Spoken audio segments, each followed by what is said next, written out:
tem projektom smo poskušali, kako bi rekel, še malo vsebine dodati, da so v Sloveniji dejansko visoko šolstvo zastojn, da so predavanja javna in da lahko vsak mimoidoči v bistvu ima nekaj od tega, nekaj odnese in da je znanje v bistvu, in da je naš cilj, da imamo družbo znanja, v kateri bomo vsak imeli dostojno izobrazbo in s takimi projekti poskušamo upozoriti direkt na to. Pa upamo, da je v bistvu še malo bolj zanimivo predavanje, kot pa ga imamo v dolgočasnih učilnicah, tako da lahko mogoče tudi malo neformalno pokramljamo z našimi gosti, tako da bi mogoče v tej fazi kar povabil. Kaj bi vi morda označili kot največji uspeh svojega županovanja v Ljubljani? Jaz mislim, da odnos z Ljubljančani in pa to, da sem ustvaril najboljšo ekipo v državi, ekipo sodelavcev, zato vedno rečem, da je župan Ljubljane biti lepo in lahko. Lepo zaradi prijaznosti Ljubljančanov, lahko pa zaradi pravim te ekipe. Nikar ne probajte vodo probiti, ker to ni pravi.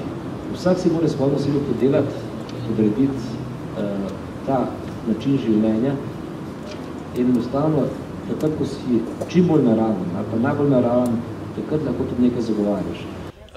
Pa morda tudi nekateri vaši projekti morda tudi burijo duhove, tudi med Ljubljančani, pa se kdaj vprašate, da morda stvari ne grejo pravo smer zaradi tega, če prihaja do toliko trenj? Ne, se ne prihaja do toliko trenj. Namreč eni so navajeni, da ko greš na volitve, daš nek program, ko dobiš volitve, pač program pozabiš, rečeš, takrat sem se pa hecel. In ta program je dobil 63%, kajti jaz sem toliko dobil, potem so pa v soočenjih, ostalih protikandidati praktično vsi bili za isti program.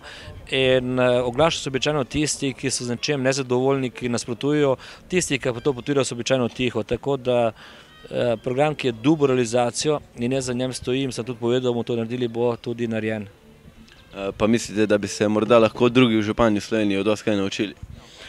Ne, jaz tega si ne domišljam, kajti vsak, ki se loti vodstva neke občine ali pa neke podjetja, mora imeti svoj stil in vsak pameten si uči od kolegov, tudi če reče ne, to, kar on dela, je brez veze, je neumno, pa ne ponavlja napake, tako da se vedno lahko učiš. Meni nič ne dovoljno priznati, da ko sem prišel na to funkcijo, sem si v bistvu po svojih znanjih izbral 3 župane kot tiste, ki jih, bom rekel, spoštujem, občudujem.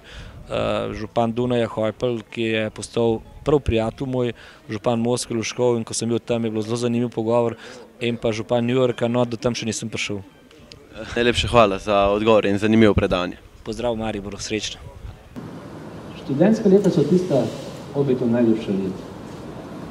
Si že odrasel, imaš pogum, to rečeš, kar želiš, kaj ti cel življenje pred tabo, svet je odprt. Generacija, ki zdaj zaključuje študij, je v mnogo težjem položaju kot so generacije, ko sem jaz študiral.